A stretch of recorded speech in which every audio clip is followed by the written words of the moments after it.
Muito bem, vou fazer uma breve introdução enquanto carrega. Doutora Mônica, se quiser pegar o gancho, a gente já parte aqui dessa introdução, porque hoje, feriado,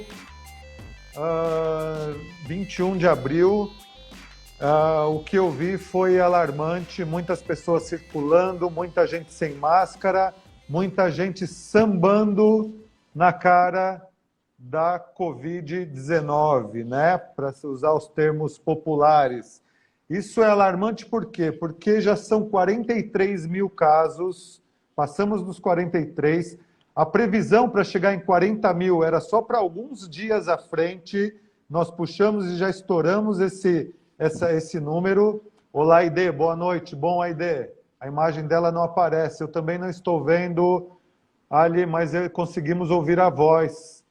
Vamos ver se, enquanto eu faço a introdução, ela sobe com a imagem. Deve estar carregando. Desses 43... Pode falar, doutora. Não, eu só ia te falar que eu te vejo bem, Adriano. A Vivi Monteiro está dando um feedback, a gente está sem a sua imagem, mas o som está bom, pelo menos, né? Então, conforme for, a gente vai seguindo e talvez a rede dê uma equilibrada para que nós possamos te ver melhor. A sua imagem está congelada aqui para a gente. Mas vamos aguardar, está carregando. São 2.741 óbitos, desses 43.079 subnotificados. E aonde que está o perigo? Né? Quando eu vejo não só parentes próximos, pessoas do condomínio, ou na rua, ou nas conduções lotadas, isso num feriado, né? Onde o fluxo já é menor de pessoas e a gente tem um trânsito que tende a aumentar ao longo da semana, o que já está ruim tende a ficar pior. Quem está nos hospitais, a doutora Mônica vai poder falar um pouco para a gente, o sentimento já é de alarme, né? De alerta máximo diante do tanto de internações que vem ocorrendo. É claro, muitas pessoas estão passando livres com poucos sintomas, com pouca sequela a partir dessa contaminação toda, com sintomas fracos, mas alguns recebem... Marina, tudo bem? Alguns recebem um impacto maior e o sistema corporal reage de diferentes formas e alguns de forma grave. Né? Você não sabe como o seu organismo vai reagir diante dessa doença. Então, acreditem em mim, não vale o risco. Não vale o risco. Não vale você se abrir para o mundo, tá? Desrespeitando as regras, deixando de usar a sua máscara, deixando de fazer o distanciamento social, deixando de se isolar se for pessoa dentro do grupo de risco. Não vale o risco. É como se nós tivéssemos uma roleta russa apontada para a gente e alguns estão saindo livres, alguns com poucas sequelas, algum tratamento e alguns estão indo a óbito muito rápido. Então, por favor, esses números que eu apresento aqui, do site do Ministério da Saúde, não são brincadeira, tá? São 2.741 óbitos. Essa curva que eu apresento aqui, do site do Ministério da Saúde, que mostra que nós estamos caminhando para um grande pico, não é brincadeira. Então, tenha um mínimo de respeito pela sua vida e pela vida dos que estão em seu entorno, da sua família. Eu deixo aqui um grande apelo nesse feriado de 21 de abril, agora 19h09. E assim a gente entra nessa live. Eu gostaria de estar mais feliz, eu gostaria de trazer melhores notícias, mas o que eu vejo não é motivo para me alegrar. E aí, como eu disse num post atrás, eu estou buscando motivos para voltar a sorrir. O fato de eu ter vocês aqui nessa live hoje é um grande impulso para que nós continuemos caminhando. E aí eu agradeço a presença da doutora Mônica conosco hoje, compartilhando conhecimento e trazendo a questão da grandeza da terapia ocupacional no contexto de enfrentamento à Covid-19. Doutora Mônica, tudo bem?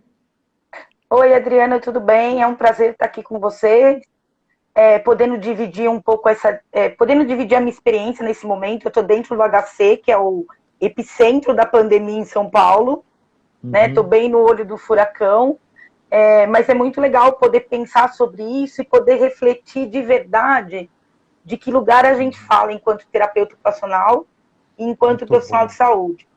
Enquanto agente de saúde. O que você vem observando, doutora Mônica, em relação ao crescimento dessa curva e vamos dizer assim, a não total adesão da sociedade ao que realmente deveria estar sendo feito?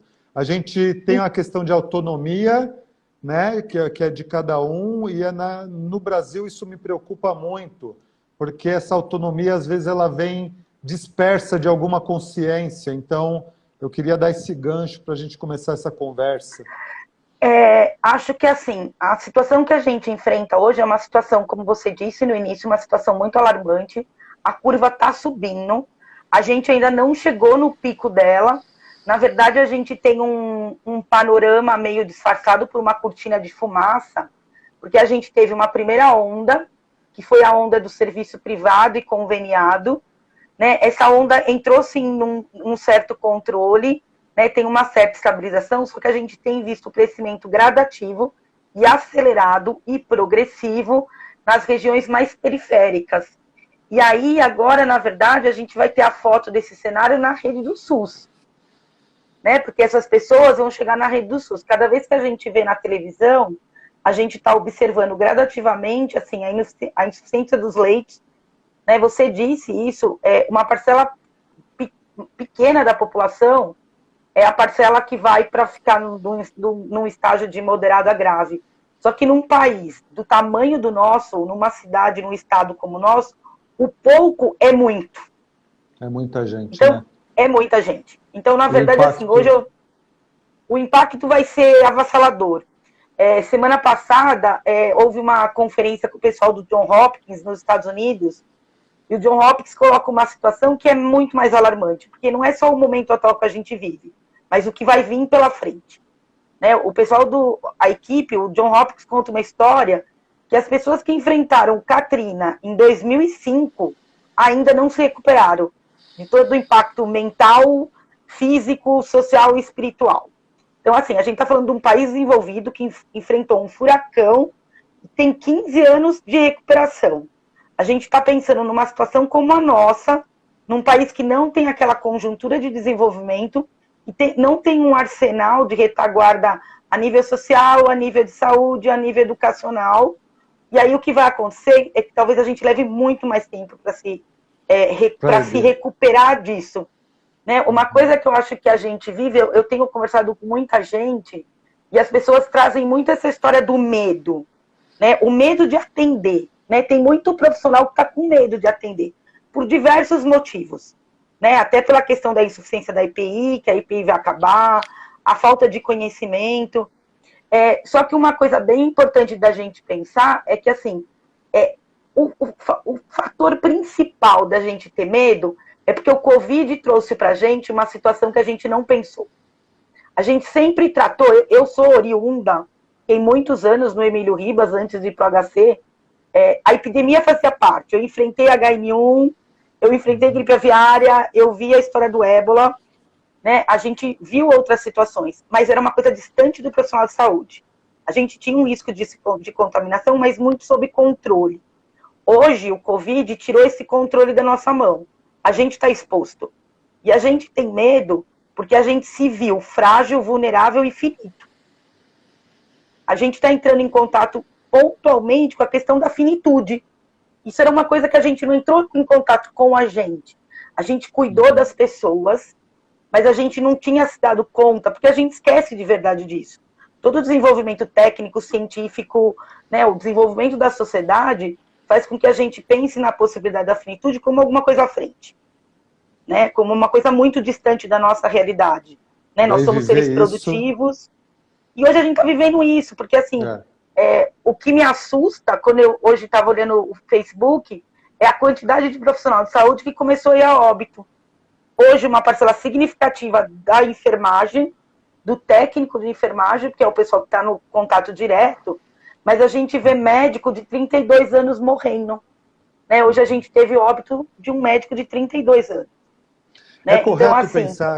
É correto pensar dentro disso que, ok, nós temos uma parcela que pode se contaminar no serviço de saúde, mas dada a preocupação com os EPIs e com o controle do ambiente, essas contaminações, até dos profissionais da saúde, acontecem mais fácil nos ambientes externos de circulação ou ambientes abertos, assim como toda a sociedade?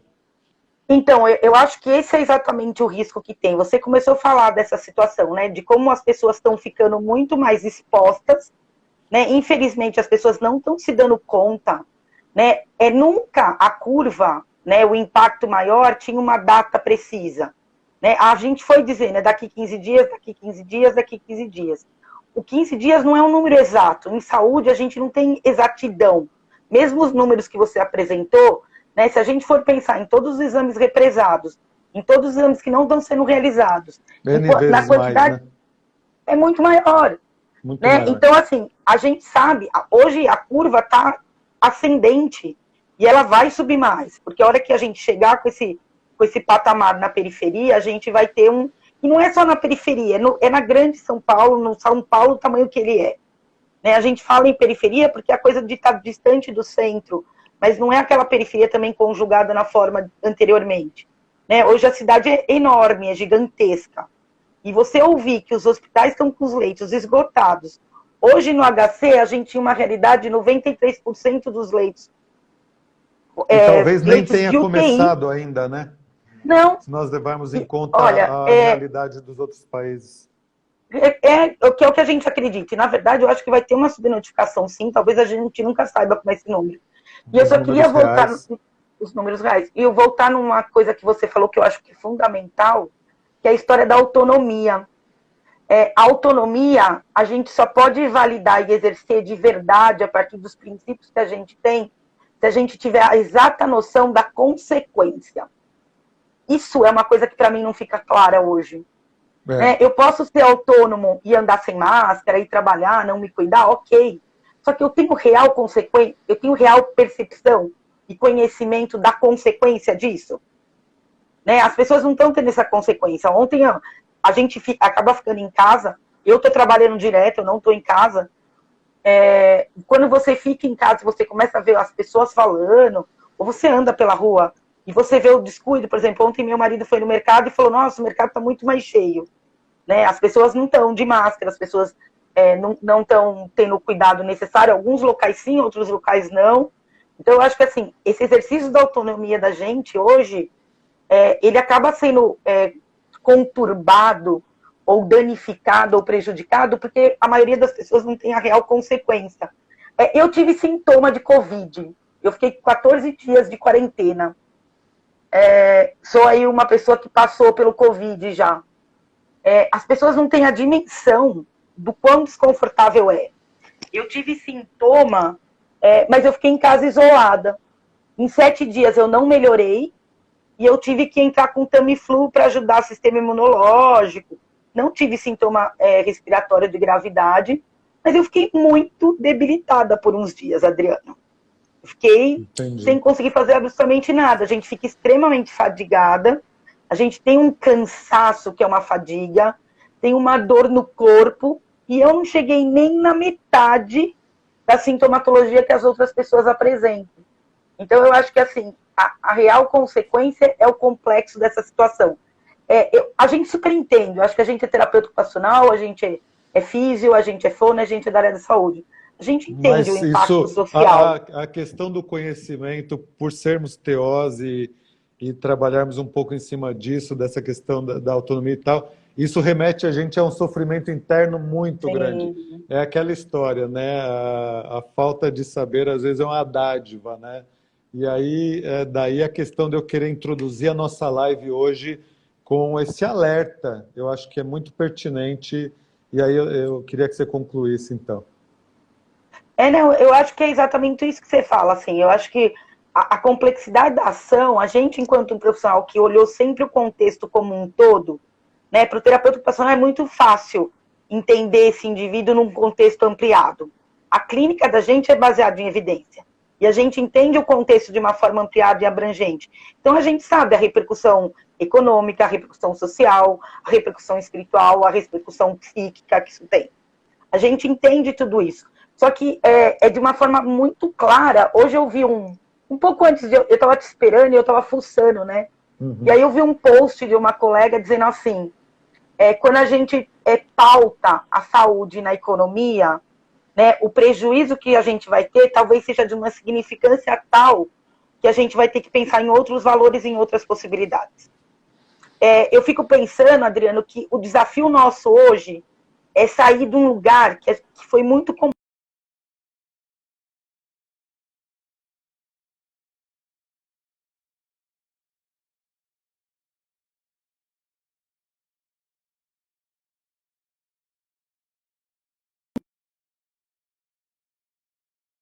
Nesse momento, a gente não tem a possibilidade de esperar.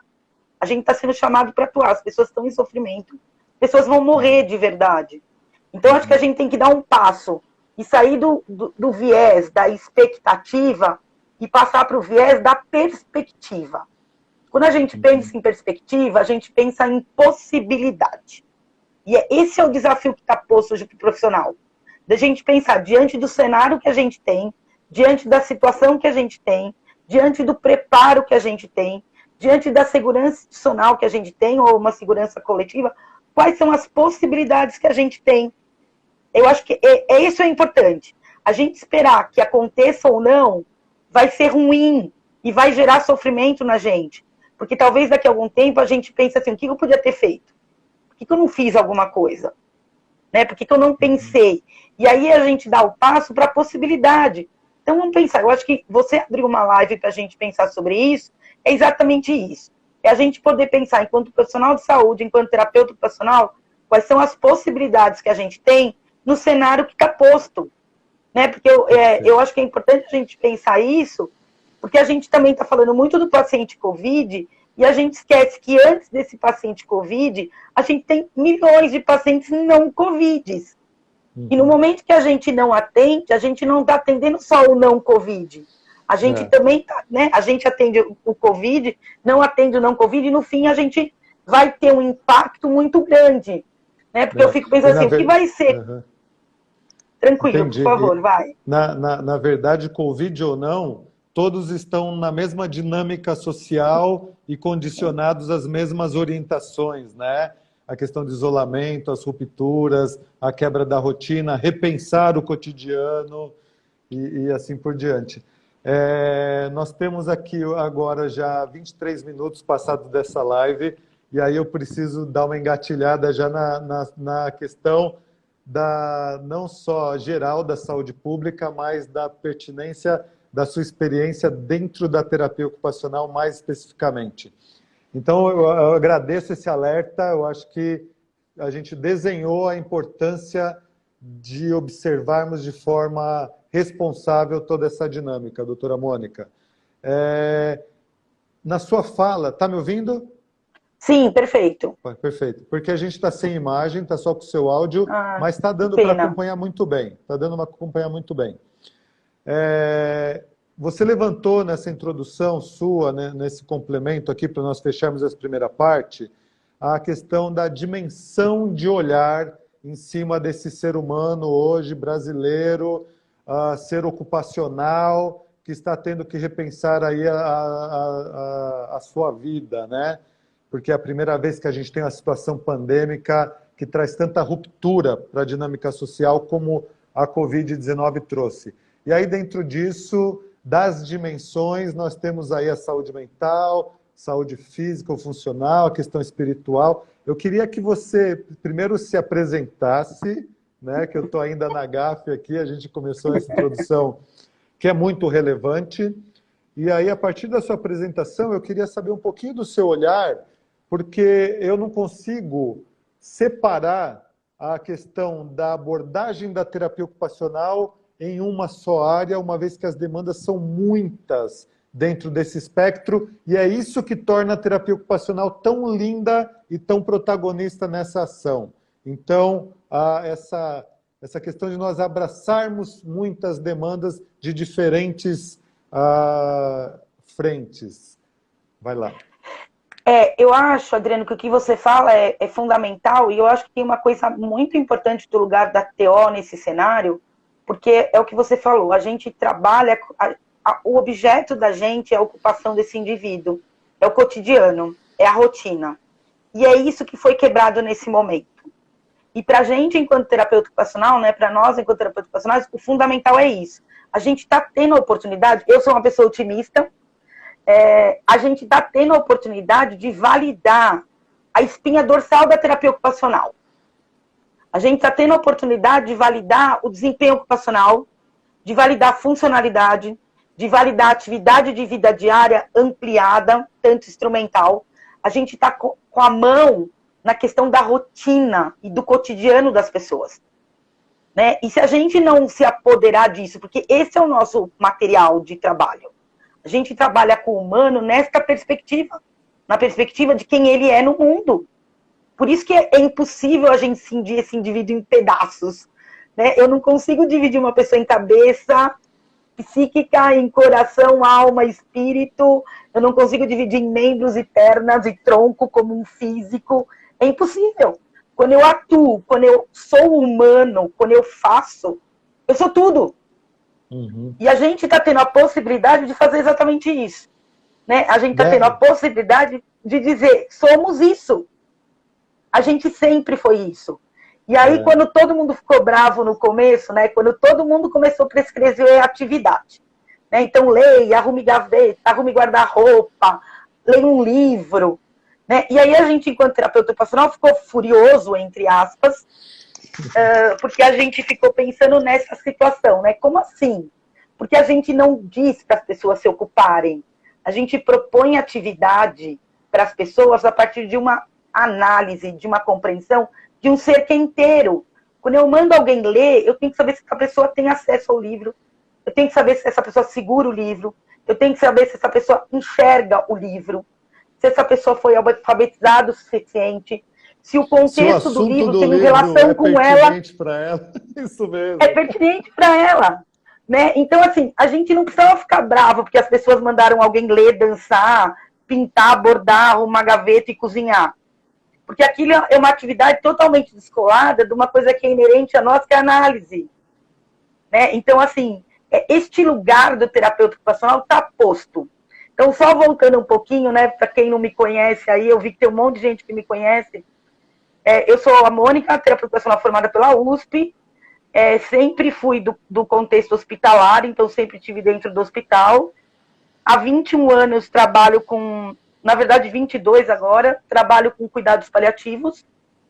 Né? Hoje eu estou dentro do HC, né? Então nesse epicentro, dentro do núcleo de cuidados paliativos, e estou dentro do ensino e da pesquisa, porque eu sou coordenadora dos cursos de especialização de medicina paliativa e multi-cuidados paliativos. Vou contar um pouco, então, para a gente poder pensar nesse papel, talvez me usando como referência. Não que a minha verdade, minha atuação seja absoluta, eu acho que cada um de nós vai criar. Eu estou dentro do epicentro, eu estou dentro do HC, que é um lugar que foi desmontado para formar um grande covidário. Hoje a gente tem o Instituto Central do HC inteirinho, só para paciente Covid. Né? E os outros não Covid estão no estudo ortopedia, psiquiatria e INCOR. Quando a primeira situação que eu me deparei era assim, o meu chefe, que é o coordenador da equipe, pediu para que a gente pensasse na especificidade de cada um junto ao paciente Covid. A primeira coisa que ficou posta para mim era a questão do isolamento social. Porque esse paciente chega no pronto-socorro, entra no núcleo covidário, no Instituto Central, e ele, naquele momento, ele rompe toda a relação dele com o mundo externo. de todas as formas. Né? A família não entra no HC, não se tem visita no HC, né? O paciente passava a não ter nenhuma possibilidade de contato com o meio externo.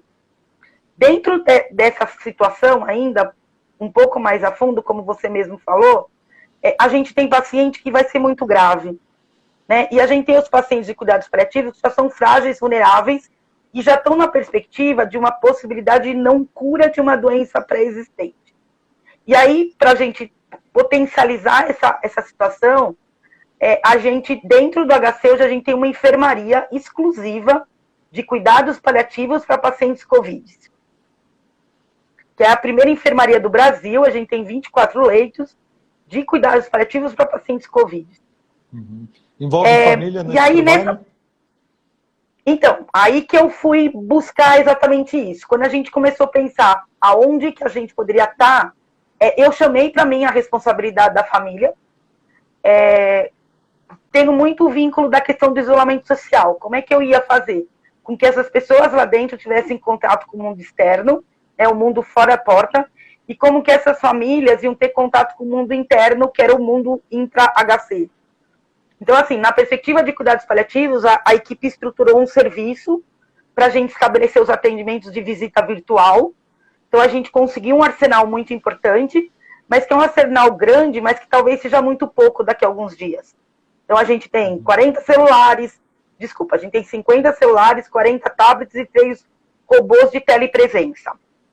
Olha que legal. Onde e aí você estabelece a comunicação entre as pessoas. Então, a gente estabelece a comunicação do paciente com lá fora, a gente estabelece a comunicação da gente, enquanto profissional, com a família. Então, eu faço consulta virtual, a gente faz atendimento virtual para essas famílias que estão fora, porque elas não estão sabendo o que está acontecendo. E talvez a gente tenha que dar notícia para elas de que o paciente delas não conseguiu passar por isso. Que, na verdade, o desfecho da situação é o óbito. Então, assim, onde que a gente está a terapia ocupacional? Eu chamei as terapeutas ocupacionais do Central, que não são terapeutas ocupacionais de cuidados paliativos, mas porque eu acho que elas têm que estar envolvidas nisso. Esse trabalho agora sai desse lugar de cada um no seu pedacinho. A gente tem que ir para um lugar maior, do coletivo. E aí a gente hoje está encontrando a demanda forte para a terapia ocupacional. Então, hoje a gente tem duas frentes mais importantes. Uma frente é a frente do contato efetivamente com a família. Então, a gente vai fazer consultas e atendimento para essa família, para dizer como esse paciente está e para falar sobre valores com essa família. Porque se a gente for pensar na situação de evolução, de finitude de um paciente, a gente precisa saber no que ele já pensou na vida dele. Qual era o valor dessas pessoas? No que essas pessoas acreditavam? Qual era a fé dessas pessoas? O que elas pensam? O que elas sabem? De que jeito elas estão se cuidando? Porque pode ser que esse paciente está lá e outras pessoas em casa estejam também positivas para o Covid. Então, a gente tem feito essa frente. E uma frente que a gente começa a partir de amanhã fazer vai ser a terapia ocupacional. Eu vou estar junto com as meninas supervisionando. A gente está fazendo um treinamento, eu estou fazendo um treinamento com elas, sobre comunicação de uma notícia, porque a gente também tem que saber como dar essa notícia. Não é ligar para alguém e falar, olha, né, a gente tem um preparo, isso fez parte da minha formação em cuidados paliativos, porque a gente vai receber as famílias que vêm buscar os seus parentes mortos. Isso foi uma coisa que ficou para a gente também. Tá. Então, quando o registro avisa... Adiantando um pouquinho para compartilhar essa vivência que você está tendo, então, na concepção e na organização do serviço de cuidados paliativos lá, quais são as premissas e, a partir daí, quais os cuidados que os nossos profissionais devem ter nos seus serviços lá para implementar um serviço de comunicação e escuta, né, para que a gente tenha um padrão aí multiplicador? Eu acho que a coisa mais importante você falou é a gente resgatar uma história que a gente fala às vezes da boca para fora, mas que é real e é verdadeira, que é a questão da escuta ativa. Né? Talvez o maior exercício para a gente, né, após Covid, seja a gente ter aprendido a escutar as pessoas. Né? Porque a gente não está vendo as pessoas de frente. Né? Vocês agora nem estão me vendo, vocês estão me escutando. Né? A gente está exercitando, parece que é uma coisa aí, talvez, da conspiração do universo. Do universo. Né? A gente tá tendo que aprender a escutar as pessoas. Né? Eu estou falando com você, eu te vejo nesse momento, mas eu não consigo dimensionar toda a questão corporal, da linguagem, do momento que você tá. Meu olhar é muito... Eu vejo uma mão sua e eu vejo um rosto. Né? Agora, eu não sei como que tá a questão de tensão corporal, a gente não percebe outros sinais. Então, a gente, nesse momento, acho que uma coisa fundamental para todo mundo, aprender a escutar. E aprender a escutar, Adriano, é exercitar uma coisa inerente a gente. Quando a gente foi criado, independente da concepção filosófica e religiosa que a gente tem, a gente ganhou 2 olhos, 2 ouvidos e uma boca. Neste momento é a hora de fazer isso. Escutar muito, tá exercendo toda a questão da capacidade visual, de atenção aos detalhes, de estar vendo o que não está dito, e talvez falar menos, no sentido de permitir que o outro se aproprie de verdade deste lugar. Né? A ID que você falou que está por aí, a ID usa muito uma palavra, assim, eu ouvi muito na questão da TO da infância, a questão do empoderamento das mães. Né? A gente também vai ter que exercitar esse empoderamento, porque a gente tem que permitir que as pessoas sejam donas disso. Uma das coisas que a gente está fazendo é, quando o paciente entra dentro do hospital, a gente está perguntando para o paciente o que ele gostaria que fosse feito com ele, caso ele não possa decidir por ele. Né? A gente tem que pensar na diretiva de vontade de vida da gente também. Né? O que eu quero que faça comigo, caso não tenha nenhuma possibilidade. Né? Por exemplo, eu sei que eu não quero morrer na UTI entubada se não tiver possibilidade. Eu sei isso. É uma verdade minha. Né? Então, é importante isso. Primeiro, eu acho que assim, quando você fala de premissa, eu acho que é a questão da escuta, de verdade. Ontem me perguntaram assim, mas a gente não tem atividade, não tem material. Isso não faz diferença, Adriano. A gente é terapeuta ocupacional, a gente trabalha com memória, a gente trabalha com lembrança, a gente trabalha com criatividade. Sentar do lado do seu paciente e conversar com ele sobre a biografia dele, sobre o cotidiano, sobre o que é prioritário, sobre o que é importante, sobre o que dá sentido e significado para a vida dele, é muita coisa. Né? Então, a gente tem que dar esse passo de verdade, escutar o outro e ver de verdade quem ele é. Eu acho que talvez essa seja a maior premissa. Na perspectiva de cuidados paliativos, a gente pensa nessa deliberação, nessa questão das escolhas. Eu penso no controle de sintomas, enquanto terapeuta ocupacional, o paciente tem dor, o paciente tem fadiga, ele tem falta de ar. O que eu, dentro do meu arsenal terapêutico, posso fazer quanto a isso? Né? Um paciente dentro de uma enfermaria, numa gravidade e tal, é um paciente que a gente pode cuidar por esse paciente de prono, e a gente vai por coxim. Ensinar para um paciente que esteja consciente, para um paciente que está com algum nível de controle sobre si, que ele faça assim, um controle da questão da dispneia dele, um controle por um relaxamento muscular progressivo, que a gente dê técnicas para ele de descompressão emocional, para que ele faça um controle melhor da ansiedade. Quando a gente tem falta de ar, quando a gente tem sistema respiratório, que é o que está posto pelo Covid, a angústia e a ansiedade potencializa isso à enésima potência. Pode dar uns exemplos? A gente tem como trabalhar. Tipo assim, olha, a gente pensa em descompressão nervosa. Se você senta perto de alguém e valida o medo e a angústia e diz para ele, olha, respira calmo, fica tranquilo, eu tô aqui, essa equipe toda tá aqui para cuidar de você. Tenta controlar, não aumenta a sua ansiedade. Quanto mais ansioso você fica, mais dispineico você vai ficar também.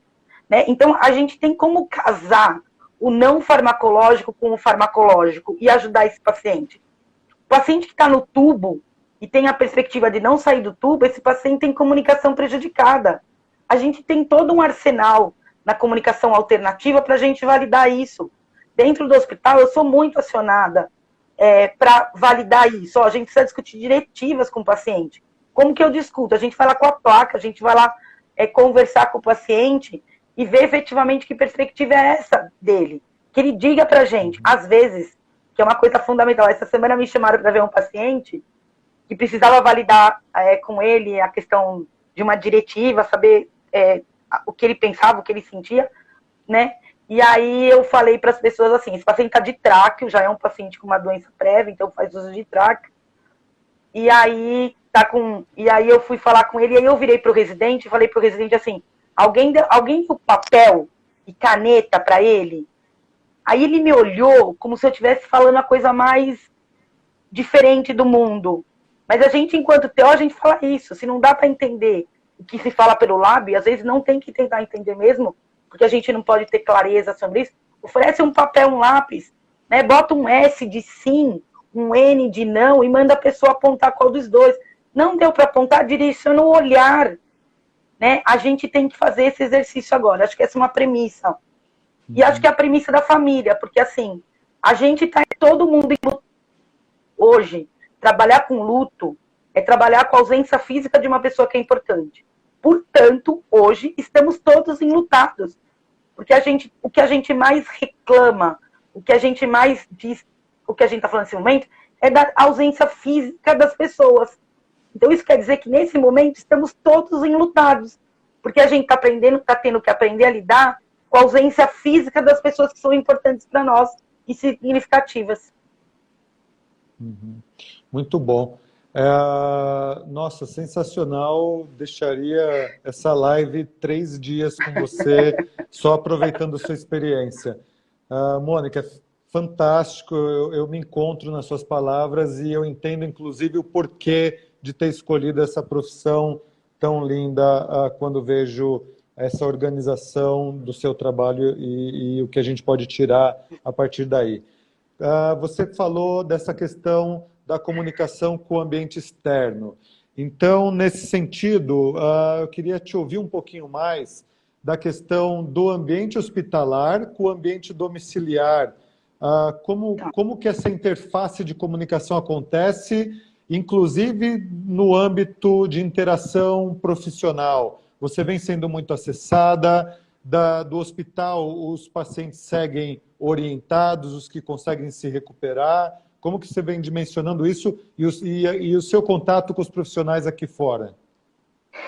Então, a gente tem feito muito isso, os pacientes que conseguem ter alta e que têm já alguma doença prévia, se for paciente do HC, ele é reinserido nos ambulatórios.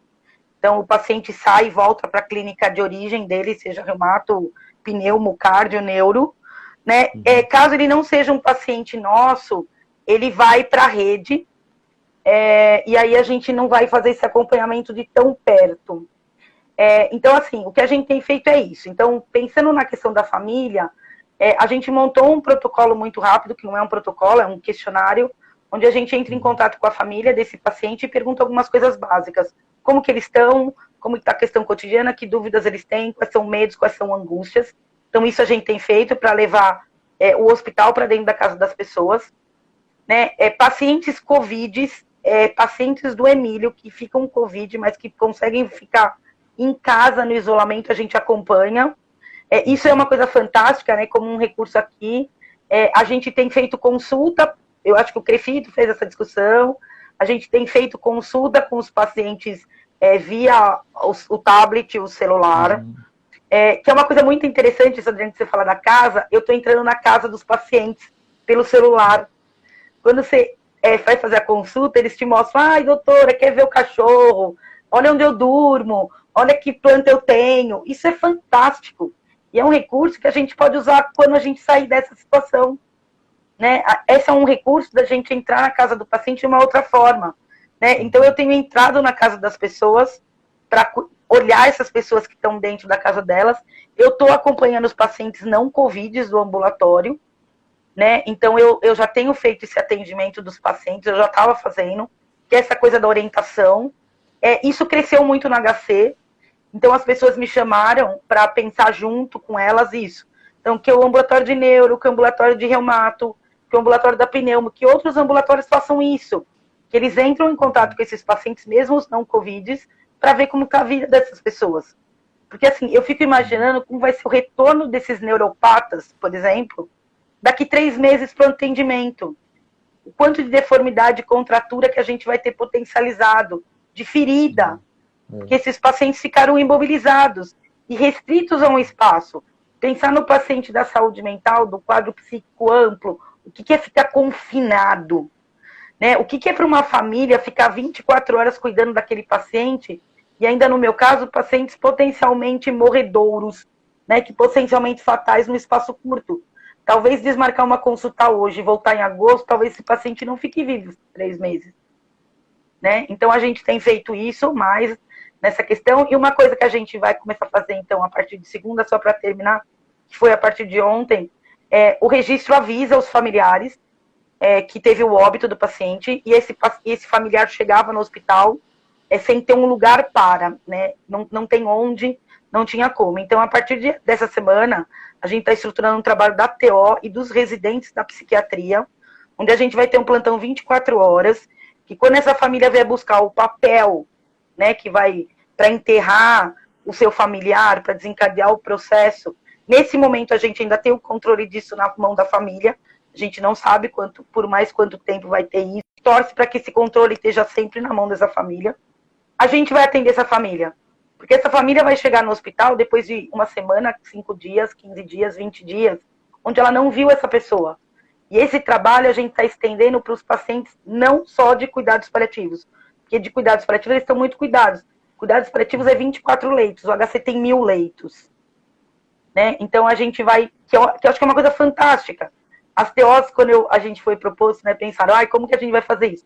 Falei, calma, a gente vai só pensar, a gente vai se organizar, vou sentar com vocês, a gente vai treinar, né? A gente precisa dar para essas pessoas uma cadeira, para que elas sentem e se organizem, o que significa receber um papel quando você deixou uma pessoa que te era importante, né? A gente precisa de água, né? Aquela história do comfort food, da comida de conforto, né? Isso foi quando a gente era pequeno, a gente tomava chocolate quente, a gente tomava canja da avó, a gente toma um chazinho de erva cidreira, né? A gente precisa ter isso. Então, acho que é uma coisa bem importante que vai começar agora, né? Que é um trabalho que a TO vai estar assumindo junto com a psiquiatria, que eu vou estar meio que coordenando, é exatamente esse trabalho, da gente receber essas famílias.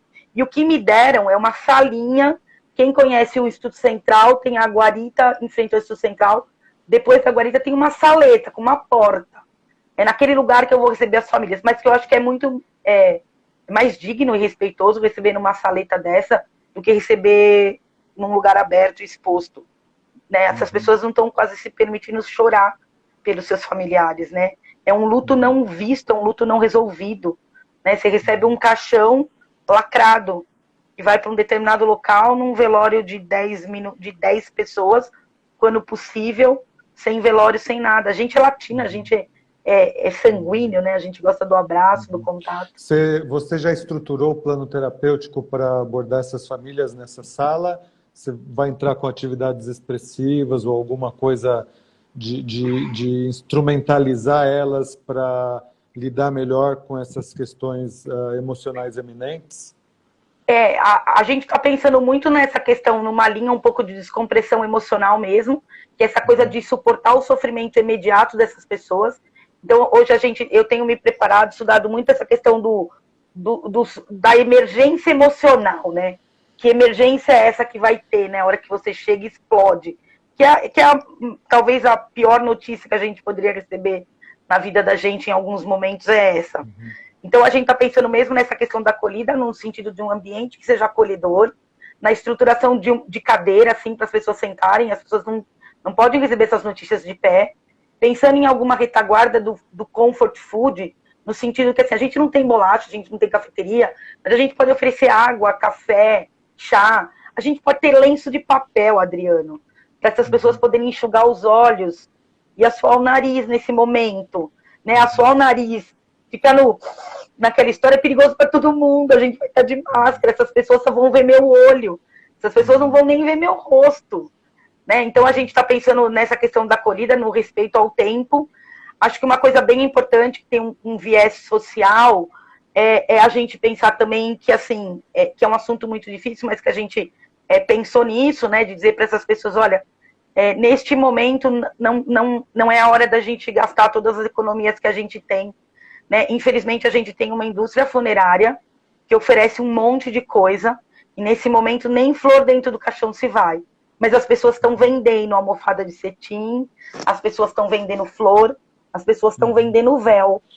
Né? Mas poder trabalhar com essas pessoas, essa questão do concreto. O importante é o que foi feito. Né? E principalmente eu acho que é dar o conforto para a família, que a gente pensou nesse atendimento, no sentido de que assim, a gente cuidou. Né? Essa pessoa foi cuidada. Né? E resgatar a história das lembranças, e na verdade o posterior é o que a gente tem. Então essas famílias vão ser agendadas, Uhum. todas registradas, para que a gente faça o atendimento de luto Uhum. dessas pessoas na sequência. Uhum. Mônica, nós falamos bastante das perdas, né, dos óbitos, mas tem aquela parcela que não é pequena também que consegue se recuperar e retoma a sua família dentro de uma dinâmica de isolamento. A questão do pânico decorrente dessa primeira vivência e depois da retomada disso, uma vez no ambiente familiar, não só da pessoa que passou por essa experiência, mas de todos os familiares, e também abrindo essa visão para outras pessoas que estão recebendo uma carga de tensão, uma carga emocional muito grande diante das notícias, das mídias, a questão do pânico, que pode ser um grande interferente e resultado dessa dinâmica pandêmica. Você está pensando em considerar isso nesse trabalho de enfrentamento, de relação com as pessoas? Isso, eu acho que a gente tem, se a gente pensar, tem que pensar numa graduação. Eu acho que tem um medo anterior ao pânico. O medo é positivo, porque quando a gente tem medo, a gente se protege, a gente se previne. Uhum. Então, essas pessoas vão ter mais cuidado, né, em pensar na possibilidade do porquê aconteceu isso com a gente e da gente não repetir a situação.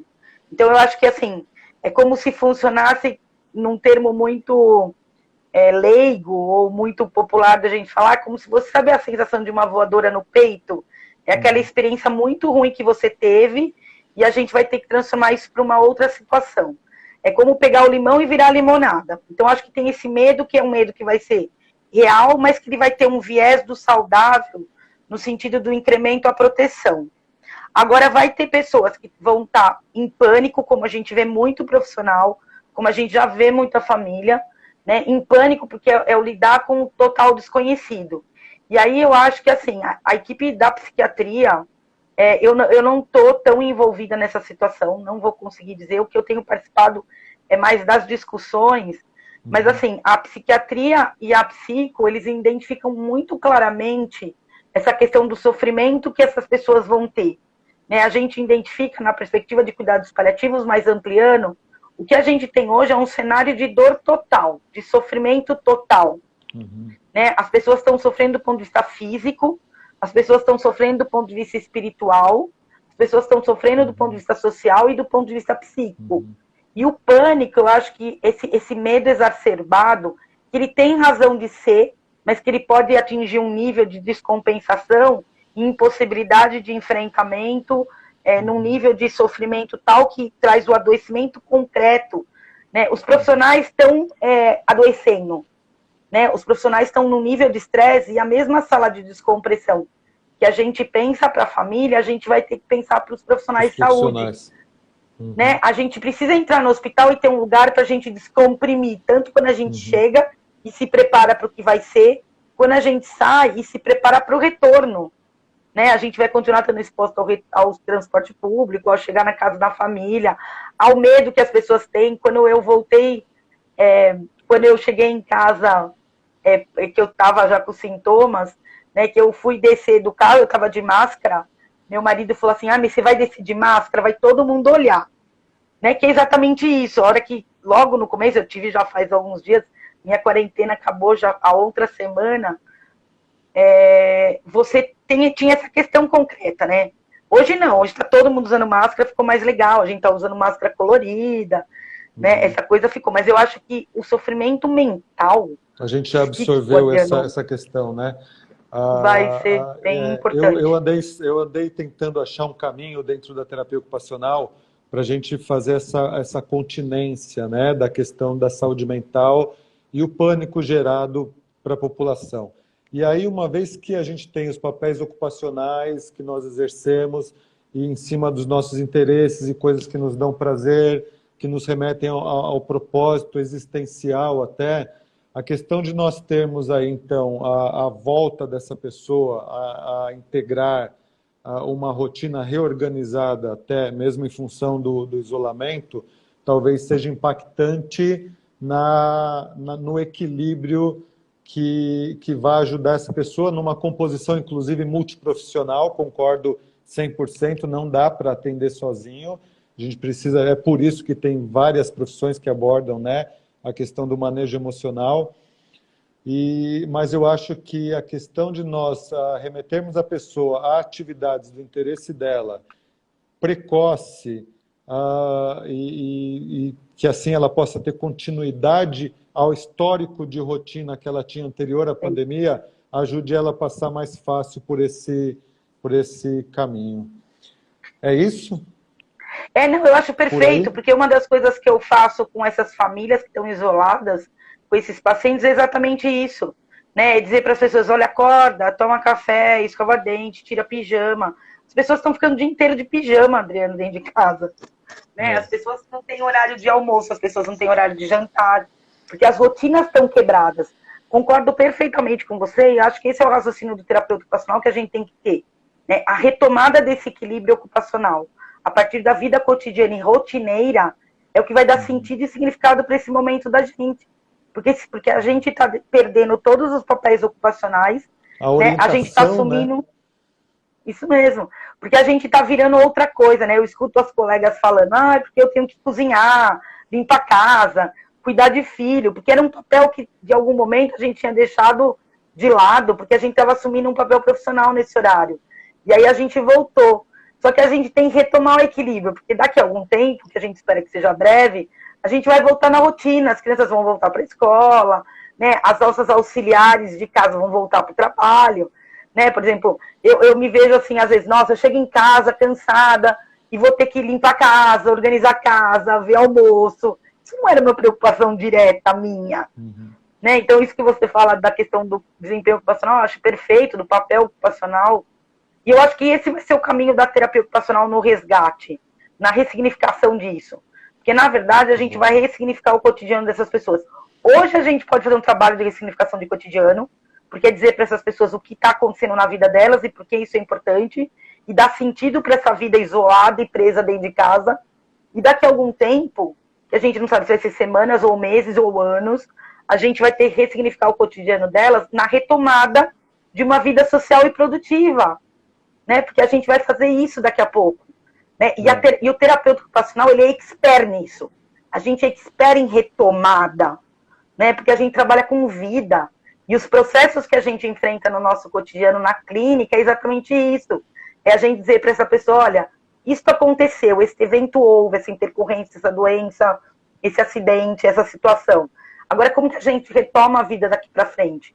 Então, na verdade, eu acho que a gente vai ressignificar o cotidiano no momento Covid e a gente vai ressignificar o cotidiano no momento pós-Covid na retomada da vida social e produtiva dessas pessoas.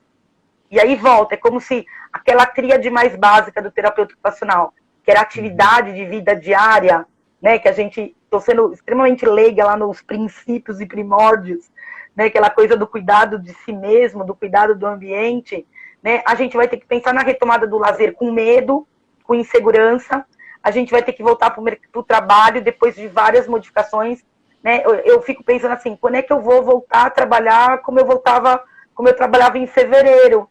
Né, a partir de minha vida virou uma cambalhota. Né? Será que eu vou conseguir voltar? Né? Que é o grande boom da TO, né? É a retomada. Então eu desejo aí para todos os terapeutas que estão ouvindo a gente, né, nessa oportunidade que você está dando para a gente, da gente pensar nesse papel da gente, de retomada e ressignificação. Esse é o papel do terapeuta ocupacional nesse momento. Muito bom, excelente. Nós temos aí 1 minuto de live pela frente para cair. Então, eu queria agradecer a sua presença em nome dos 5.000 profissionais do Estado de São Paulo, dos 18.000 do Brasil. Foi muito rica essa conversa. Eu, enquanto ouvia você falar, consegui repensar muita coisa aqui. E eu acho que o mais importante de tudo é a energia que você passa para nós seguirmos aí como protagonistas nesse enfrentamento. Eu acho que a questão da terapia ocupacional, o olhar integral e humanizado aparecer agora e a gente conseguir reforçar a nossa identidade dentro dessa situação de crise, eu acho que a terapia ocupacional ela sai fortalecida disso e o mérito é completamente de vocês profissionais.